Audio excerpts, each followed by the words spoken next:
This is Just Listen, hosted by George Goodman. Today is August the 10th, 2026. Welcome and welcome to a sunny week wherever you are at, hopefully. It's been a fantastic summer, and I think that the kiddos are getting ready to go back to school. Now, let's jump in here. So, over the weekend, I was listening to some of the mainstream media's take on U.S. federal government policy on the new executive orders restricting birthright citizenship. That's how I termed it. Here's how the mainstream media framed it. Trump attacks on birth tourism faces uphill legal battle. Also, one headline was Trump signs two executive orders targeting birthright citizenship and birth tourism. Next one, Trump's new birthright citizenship executive orders are mostly theater, right?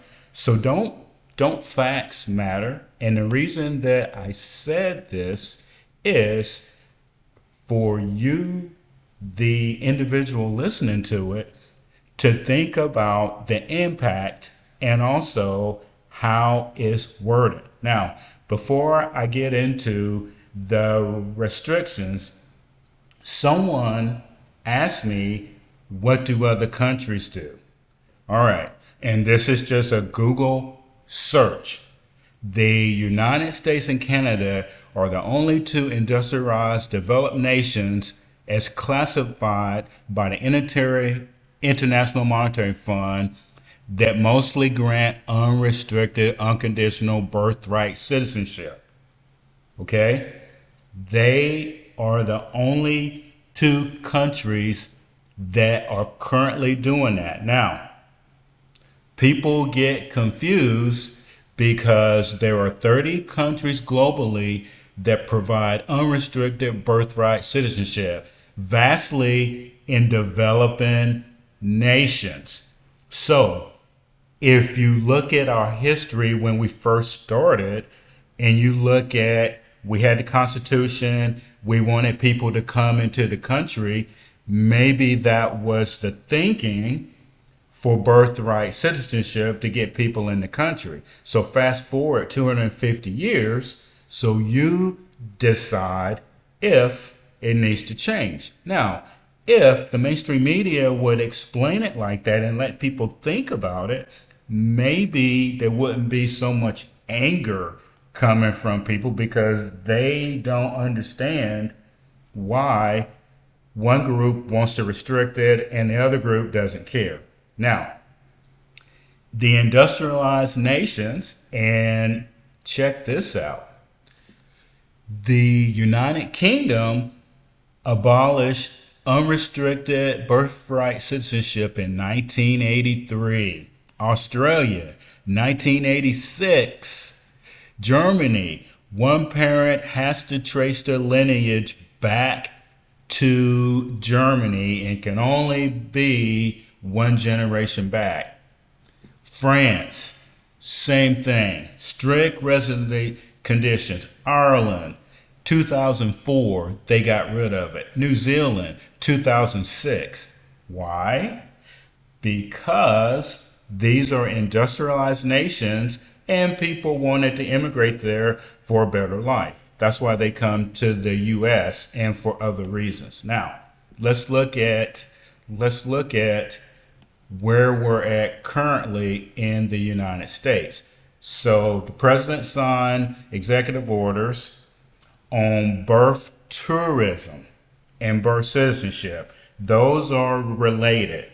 So the first order restricts citizenship at birth for specific categories like children of foreign government reps or designated terrorist groups. The second order directs the State Department and DHS to halt birth tourism.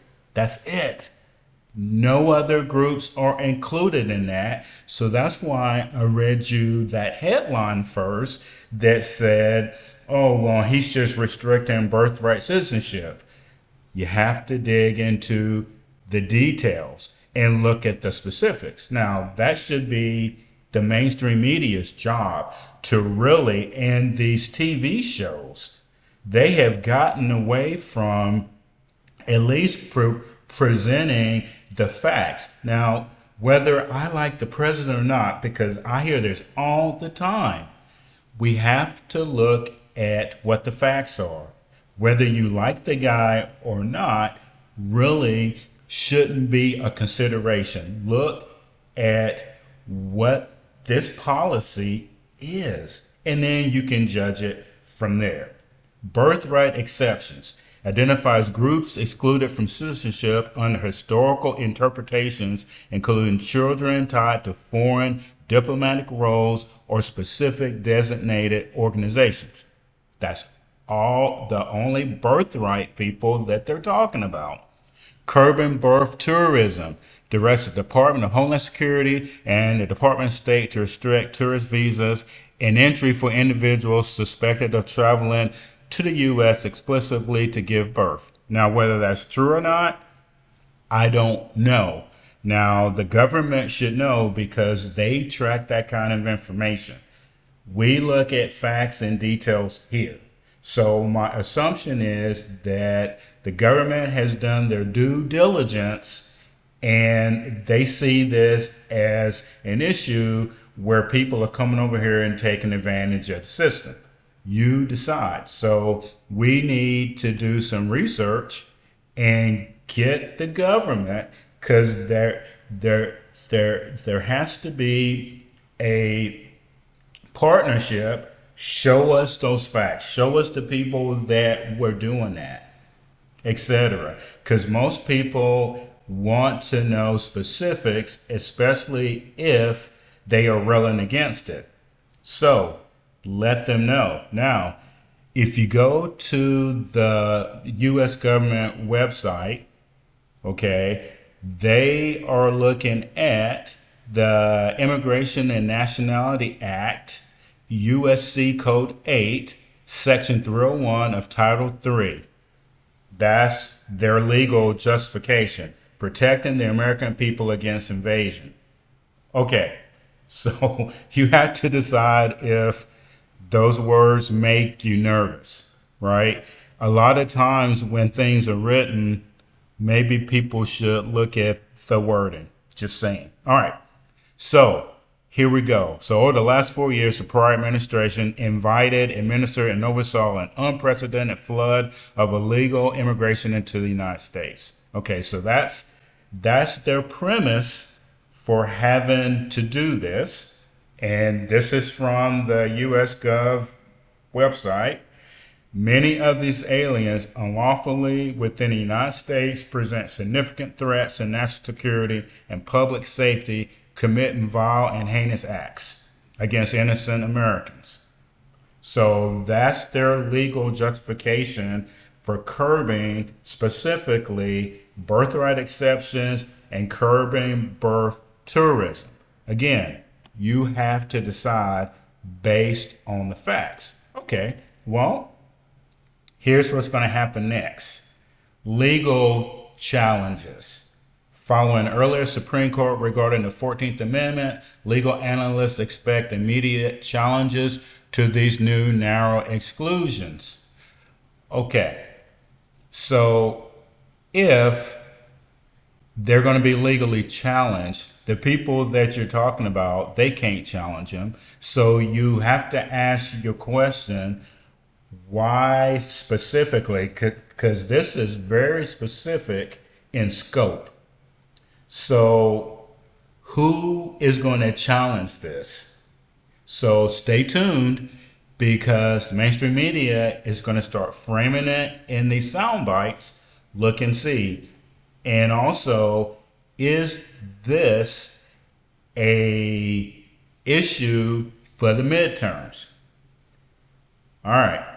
And then visa regulations. The Department of Homeland Security provides additional regulatory context on tightening rules. So that's how you can find out. And then specifically, hey, maybe this time no one will challenge it, but we don't know yet. So that's what's going on with the two executive orders, and they are very restrictive in scope. What do you think? Do you think that these two things needed to be done for us to restrict certain nations from being able to just come over here on visas with birthright exceptions and curbing birth tourism? Because those are the only two things that we're talking about. This is Just Listen, hosted by George Goodman. Let me know what you think. Please subscribe and pass this information on to others. Facts do matter.